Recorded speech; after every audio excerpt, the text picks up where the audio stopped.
पाकिस्तान का जन्म और प्रारंभिक दिन, लेखक श्री प्रकाश, चैप्टर 9। मुस्लिम राज्य अथवा इस्लामी।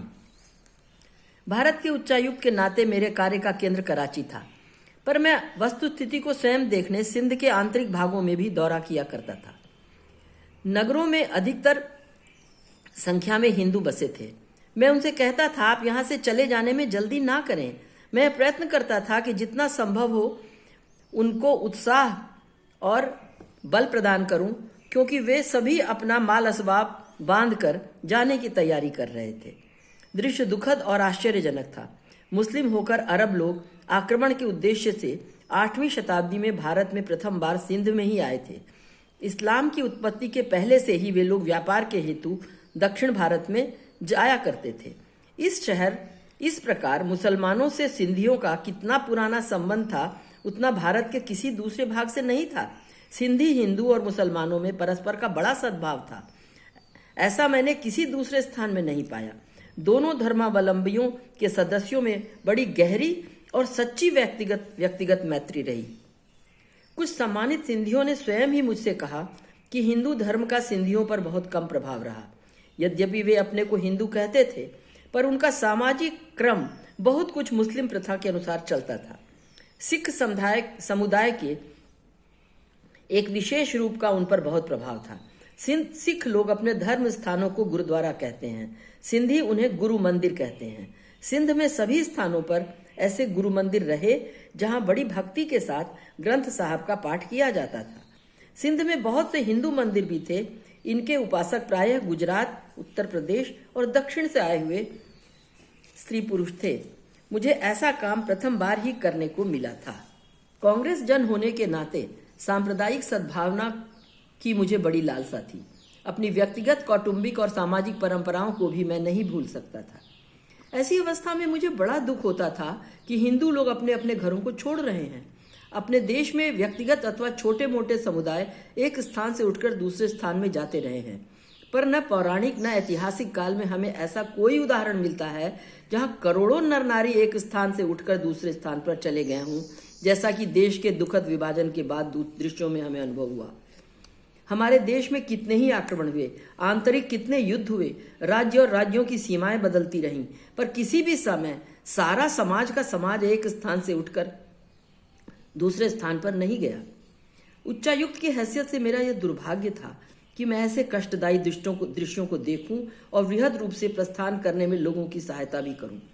संभव है कि किसी दिन इतिहासज्ञ और मनोवैज्ञानिक विद्वान हमें बतला सकें कि इस विशेष अवसर पर ऐसे दृश्य कैसे संभव हुए, जब हम अपने अनंत काल के इतिहास में कितनी ही क्रांतियों का अनुभव कर चुके अपने स्थानों पर ही बने रहे।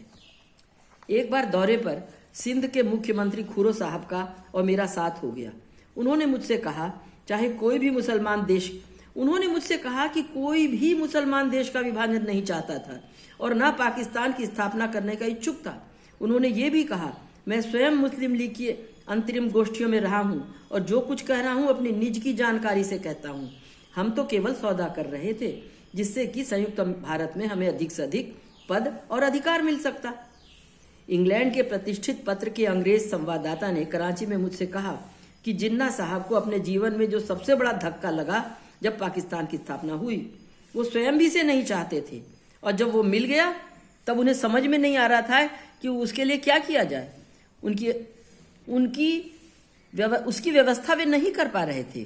जो कुछ भी हो, मैं ये सब इस कारण कह रहा हूं कि विभिन्न लोगों से बातचीत करने पर जो बात मुझे रसमय और शिक्षाप्रद प्रतीत हुई, उसे मैं अपने पाठकों को बतला दूं। मेरे लिए तो ये दिन बड़े कठिनाई के थे। सितंबर 1947 में दौरा करते हुए मैं हैदराबाद पहुंचा। कराची के बाद सिंध का ये सबसे बड़ा महत्व का नगर था। संभवतः अब भी वैसा ही है। सिंधी व्यापारियों के लिए तो ये बहुत बड़ा केंद्र था। संसार के विभिन्न देशों में व्यापार करते हुए साल में एक बार वे अवश्य हैदराबाद आते थे। एक प्रकार से ये उनका तीर्थ स्थल था। वे अपना धर्म समझते थे कि हैदराबाद अवश्य आए। साधु वासवानी का भी आश्रम यही था। उनकी किन्हीं स्त्री उपासिका की हत्या की गई थी। मैं संवेदना प्रकट करने गया और जैसा देखा कि वे भी यहाँ से प्रस्थान करने की तैयारी में हैं। वहां पर उनके लिए भी जीवन का काम असह्य हो रहा था। हैदराबाद में मुझे कराची के राजभवन से टेलीफोन द्वारा आवश्यक संदेश दिया गया कि महाराज्यपाल यानी गवर्नर जनरल जनाब मोहम्मद अली जिन्ना साहब मुझसे मिलना चाहते हैं और अमुक दिन भोजन के लिए वे निमंत्रित कर रहे हैं। राज्य के मुखिया का ऐसा निमंत्रण आदेश समझा जाता है। राजनय मंडल यानी डिप्लोमेटिक कोर से मैं था। इसके सदस्यों से तो विशेष रूप से आशा की जाती है कि वे देश के विशिष्ट लोगों के प्रति अत्यधिक शिष्टाचार का व्यवहार करें। अपने दौरे को वहीं समाप्त कर मैं कराची चला गया। जिन्ना साहब अपने राजभवन को बिल्कुल अंग्रेजी प्रथा से चलाते थे। इससे मैं परिचित नहीं था। मेरे लिए सब नया था। एक तो मैं काशी ऐसी पुरानी नगरी का रहने वाला था, फिर विगत 60 वर्षों से अपने राजनीतिक जीवन को मैंने कांग्रेस के कार्य में व्यतीत किया था और ब्रिटिश राज्य से असहयोग करता रहा था। ऐसी अवस्था में मैं राजभवन और उसकी कार्य प्रणालियों से पूर्ण रूप से अनभिज्ञ रहा। मेरा ऐसा विचार था कि मुझे व्यक्तिगत रूप से भोजन करने के लिए बुलाया गया है, पर वहां तो मैंने बहुत बड़ा आयोजन पाया और देखा कि बहुत से अन्य लोग भी निमंत्रित हुए हैं। भोज के पहले अतिथियों को एक पंक्ति में खड़ा किया गया। जिन्ना साहब, मैं, अपनी बहन मिस फातिमा जिन्ना के आए और दोनों ने सबसे हाथ मिलाया। वे चले गए और तब हमसे भोजन के कमरे में चलने को कहा गया। शाकाहारी होने के कारण मेरे लिए विशेष कठिनाइयां भी उपस्थित हो जाती थी। नाना प्रकार की शराबें सुंदर सुंदर बोतलों में मेहमानों के सामने रखी जाती थी। बोतल के गले में चांदी की सिकड़ी से चांदी का पत्थर लटका रहता था, जिस पर शराब का नाम लिखा जाता था। एक अतिथि के बाद दूसरे अतिथि के पास ये बोतलें आती थी। भिन्न भिन्न शराबों के लिए भिन्न भिन्न ग्लास भी टेबल पर सामने रखे जाते थे। कुछ लोग शराब अपने ग्लास में भर लेते थे और जो लोग नहीं पीते थे वे बोतल को अपने पड़ोसी के सामने रख देते थे। मैंने ये क्रम प्रथम बार देखा। भोजन के बाद हम सब गोल कमरे में ले जाए गए, यानी ड्राइंग रूम। जिन्ना साहब स्वयं अतिथियों के पास अभिवादन करने नहीं आए, जैसा कि मैंने सोचा था कि वे करेंगे। वे एक कोने में सोफा पर बैठ गए, जहां पर एक एक करके थोड़े से अतिथि ले जाए गए। उन विशेष लोगों के नाम एक यूरोपीय फौजी अफसर के पास थे, जो संभवतः गवर्नर जनरल के सैनिक सचिव यानी मिलिट्री सेक्रेटरी थे। बाकी सब मेहमान इधर उधर खड़े रहे। मुझे सबसे पहले बुलाया गया। बड़ी शिष्टता के साथ जिन्ना साहब ने मेरा स्वागत किया। उनके पास मेरे बैठते ही उन्होंने कहा, मिस्टर श्री प्रकाश, आप कैसे हैं? बहुत दिनों के बाद मैंने आपको देखा। मैंने भोज के निमंत्रण के लिए उनका बहुत धन्यवाद किया और कहा कि मैं बहुत आराम से हूँ, दौरा करता रहा। लरकाना जिला में मोहनजोदड़ो को भी मैं देख आया, जिससे कि हमारी सभ्यता 6000 वर्ष पुरानी प्रमाणित होती है। मैंने उन्हें लरकाना की इस खोई हुई सभ्यता का हाल प्रथम बार डॉक्टर राखाल दास बंदोपाध्याय से सुना था, जिन्होंने इस स्थान का पता लगाया था। बहुत दिनों पहले इस विषय पर उनका भाषण काशी में भी हुआ था। मैंने जिन्ना साहब का इस वास्ते भी धन्यवाद दिया कि मेरे दौरे के संबंध में स्थानीय अफसरों ने बड़ी शिष्टता का मेरे साथ व्यवहार किया। जिन्ना साहब ने मुझसे कहा, तुम जहां चाहो जा सकते हो, शासन की तरफ से हर प्रकार की सुविधा तुम्हें दी जाएगी। तब मैंने कहा, यद्यपि देश का विभाजन हो गया है, मैं तो अपने जीवन में दोनों भागों को भिन्न भिन्न देश नहीं मान सकता। मैं तो भारत को एक ही देश सदा मानूंगा। मेरे लिए पाकिस्तान के निवासी भाई और देशवासी ही बने रहेंगे। मैंने जिन्ना साहब से यह भी कहा, मैं कभी भी नहीं भूल सकता कि वे भी कांग्रेस के नेताओं में रहे हैं और मुझे उनके लिए अब भी उतना ही आदर और सम्मान है जितना पहले था। बात करते हुए मैंने उनसे पूछा, यदि आप अनुमति दें तो मैं आपसे एक बात कहना चाहता हूं, पर मुझे इसकी चिंता है कि इसका कोई अन्यथा अर्थ न लगाया जाए। मैं पहले से ही क्षमा याचना कर लेना चाहता हूं और जो कुछ मैं कहना चाहता हूं तभी कहूंगा जब आप कहने की अनुमति देंगे। इस पर उन्होंने कहा कि जो कुछ कहना है बिना संकोच कहो, मेरे बहुत से खुशामदी हैं। मैं चाहता हूं, अरे कोई ऐसा मित्र भी तो मिले जो साफ साफ बात करे। जो कुछ कहना हो कह ही डालो। इस पर मैं थोड़ा उत्साहित हुआ, बस फिर भी कुछ घबरा रहा था, क्योंकि वहां पर राजनीतिक यानी डिप्लोमेट का मेरा पद था। इस पद पर बहुत ही संभल कर बात करनी होती है। मैंने कहा, मैं अपने को आपका मित्र समझता हूं, पर अपनी बात तभी कहूंगा जब आप आश्वासन देंगे कि जो कुछ मैं कहूंगा उससे आप बुरा नहीं मानेंगे। उनके बार बार आश्वासन देने पर मैंने कहा, और आज भी वे शब्द मुझे याद हैं। मैं जानता हूं कि विभिन्न संप्रदायों के आधार पर ही देश का विभाजन हुआ है, पर जब विभाजन हो गया है तो मैं कोई कारण नहीं देखता कि इस बात पर जोर दिया जाए कि पाकिस्तान इस्लामी राज्य है। मैंने ये भी कहा, यदि पाकिस्तान को इस्लामी राज्य न कहा जाए तो जो यहाँ गैर मुसलमान हैं वे यहाँ से नहीं चले जाएंगे जैसा कि वे चले जा रहे हैं। मैंने उन्हें बतलाया कि आंतरिक अंचलों में मैंने ऐसे बहुत से सज्जन देखे जिन्हें छोड़कर यहाँ से सब निवासी चले गए। मेरा स्वयं हजारों की संख्या में ऐसे लोगों से संपर्क हो रहा है जो कि अपने अपने घरों को और अपनी सब प्रिय वस्तुओं को त्याग कर चले जा रहे हैं। इस पर जिन्ना साहब ने कहा, मैंने तो इस्लामी शब्द का कभी प्रयोग ही नहीं किया है। तुम जिम्मेदार आदमी हो, तुम ही बताओ मैंने ऐसा कब कहा है। इस पर मैंने कहा कि प्रधानमंत्री नवाबजादा लियाकत अली खान ने अभी एक दिन पहले कहा था कि पाकिस्तान इस्लामी राज्य है। इस पर उन्होंने कहा, अरे जाकर तुम लियाकत से लड़ो ना, मुझसे क्यों लड़ते हो। मैं पीछे नहीं हटना चाहता था। मैंने कहा, आपने लाहौर से 30 अगस्त को आकाशवाणी से जो संदेश प्रसारित किया था उसमें आपने पाकिस्तान को इस्लामी राज्य कहा था। उन्होंने कहा, मैंने ऐसा कभी नहीं कहा था, तुम मुझे मूल भाषण दिखलाओ। मैंने ये भी कहने की धृष्टता की कि आपने कराची के वकीलों के सामने कहा था कि पाकिस्तान की स्थापना के बाद यहाँ के हिंदू मुस्लिम निवासी अपना सांप्रदायिक भेदभाव छोड़कर अपने को सब पाकिस्तानी माने। आपके हिंदू और मुसलमान के पृथक पृथक राष्ट्र होने की बात कहाँ गई। इस उत्तर पर वे एकाएक खड़े हो गए। उनका चेहरा तमतमा गया। स्पष्ट था कि वे खुद क्रुद्ध हो गए थे क्योंकि वे निरुत्तर हो गए थे। मैं तुरंत विदा कर दिया गया। मैं यही आशा कर सकता हूं कि जो लोग मेरे पीछे उनके पास गए उनसे उनको कोई परेशानी न हुई होगी और उन्होंने जिन्ना साहब के साथ मुझसे अधिक अच्छा बर्ताव किया होगा।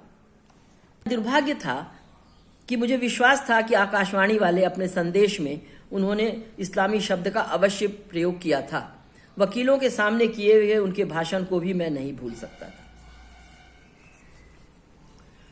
दूसरे दिन मैं कराची के एक सम्मानित दैनिक पत्र के हिंदू संपादक के कार्यालय में गया, जिन्हें मैं अच्छी तरह पहले से ही जानता था।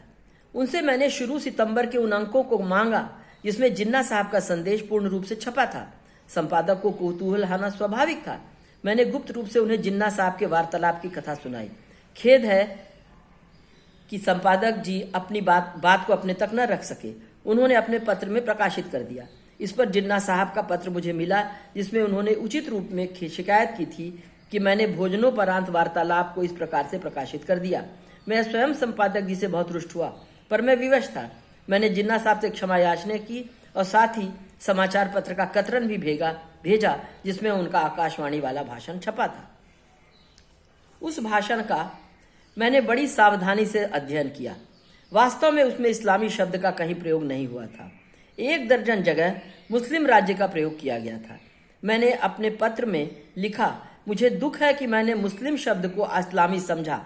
जहां तक मैं समझता हूं साधारण लोग दोनों में कोई अंतर नहीं देखेंगे, विशेषकर जब प्रधानमंत्री और अन्य लोग इस्लामी शब्द का प्रयोग बराबर कर रहे हैं और अपने सार्वजनिक भाषणों और लेखकों में वे केवल मुस्लिम शब्द से संतुष्ट नहीं होते। यह स्पष्ट था जिन्ना साहब उनकी कार्यवाही में कोई हस्तक्षेप नहीं करते थे। मुझे जिन्ना साहब के यहाँ से कोई उत्तर नहीं मिला, पर मैं सोचता रहा कि मुस्लिम और इस्लामी राज्य में क्या अंतर हो सकता है। जिस परिणाम पर मैं पहुंचा वह ठीक है या नहीं ये मैं नहीं कह सकता। मेरे पास कोई प्रमाण नहीं है कि मेरा मत ठीक है। जिन्ना साहब बहुत बड़े कानूनदान थे। जिन शब्दों में साधारण जन कोई अंतर नहीं देखेंगे उनमें भी वे अंतर देख ही लेते थे। मेरा ऐसा विचार होता है, मुस्लिम राज्य का अर्थ यह है कि राज्य के अधिकतम निवासियों का धर्म मुस्लिम अर्थात इस्लाम है।